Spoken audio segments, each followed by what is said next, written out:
আসসালামু আলাইকুম রহমতুল্লাহি বরকাতুহু। তে বন্ধুগণ, আশা করি আল্লাহ পাকের রহমতে সকলেই সহি সালামত আছেন। তে কবি গাজী আক্কাস আলী ইউটিউব চ্যানেলের পক্ষ থেকে আপনাদের সকলের প্রতি রইল একান্ত আন্তরিক শুভেচ্ছা ভালোবাসা।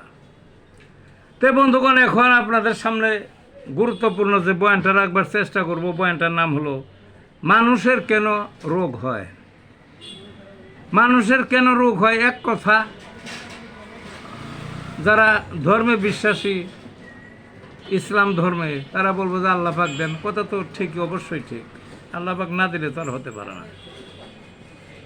তো এছাড়াও আরও মানুষের বিভিন্ন ধরনের কথা বলে, তবে ধার্মিকরা আল্লাহর উপরে বিশ্বাস রাখে যে যা হয় আল্লাহ পাকই করেন, বিদায়ী হয়। তো ছোট্টবেলায় দেখতাম এক গ্রামের মহিলারা কইতো যে পাপের কারণে রোগ হয়, বুঝলেন না। মনে করতাম যে মহিলারা বানিয়ে বানিয়ে কয়, এমনি কয়। তখন তার বিনোদনের ইয়া ছিল না, একের বৃদ্ধ কিছু লোক ঘুরে ঘুরে এই সমস্ত কথা টথা কইতো, হাস্তর টাস্তর কইতো, কিন্তু পাপের কারণে রোগ হয়। কেউ কেউ কইতো যে মা বাপের পাপের কারণে, কেউ কেউ কইতো ওরাই পাপ করছে এই কারণে। যা হোক, ওটাও রয়ে গেল, হতে পারে।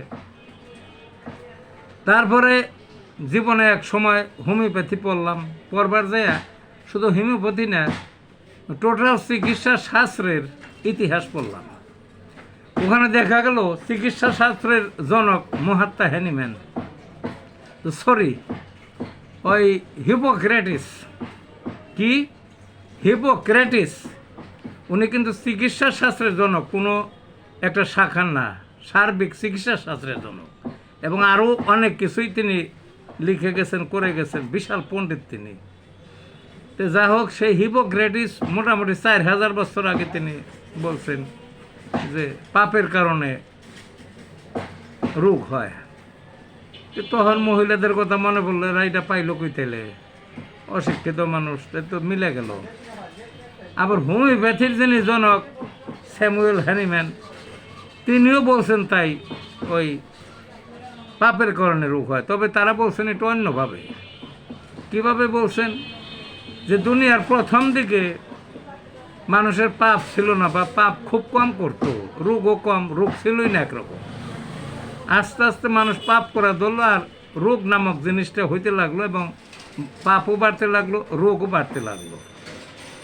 এতটুকু পার্থক্যই মহিলাদের মতামতের চেয়ে, বুঝলেন না। তো যে পাপ করলো, তাহলে আমরা তো দেখি ওই খুব ধার্মিক লোক পাপ করে না সাধারণত, আমাদের চোখে দেখা যায় তারাও কেউ কেউ খুব রোগাক্রান্ত, আবার খুব পাপ করে, তারাও নিরোগ। কিন্তু ওই সমস্ত চিকিৎসা শাস্ত্রের ওই মাননীয় কর্ণধারগণ বলে গেছেন যে এই পাপ হইলে বংশ পরস্পরাস যে হয়, এইভাবে আস্তে আস্তে জিনের মধ্যে ঢুকছে, তারপরে রোগ হয়েছে। যাই হোক, সেটা থাকবে। মানে পৃথিবীতে মানুষ ছাড়াও 1,02,000 মতো ধরনের, 1,02,000 মানে 2 লক্ষ ধরনের প্রাণী আছে। আর তারা তো কোনো যত্ন নাই, কিছু নাই। কোনোটা এই স্থল ভাগে থাকে, গাছে থাকে, মাটির নিচে থাকে, পানির নিচে থাকে, আকাশে থাকে, আছে না, এরকম আছে। মানে তাদের নাওয়া নাই, খাওয়া নাই, বৃষ্টিতে ভিজতেছে, রোদে পড়তেছে, বরফই হইতেছে, ঝড় তুফানে রয়েছে, উদলা, রোগ বা কিচ্ছু নাই তাদের। গরু টরু, গৃহপালিত পশুর কিছুটা রোগ দেখা যায় হঠাৎ, তারপর আবার চিকিৎসা করলে বেশিরভাগই ভালো হয়ে যায় একবার চিকিৎসা করলেই। ডায়াবেটিস বা হারা জীবন ভোগ এইরকম তো কোনো ডান নাই, কাজে নিরোগী বলা যায়। কিন্তু মানুষের সমস্ত রোগ, মানুষ এত যত্নে থাকে, এত স্বাস্থ্যসম্মত, এত রোদ্রে ভিজে না, বৃষ্টিতেই করে না, তারপরও মানুষের সমস্ত রোগ ব্যাধি। এগুলো সব কাজে এগুলো একটু চিন্তা করার বিষয়, এগুলো একটু বোঝার বিষয়। তে ভালো থাকুন বন্ধুগণ।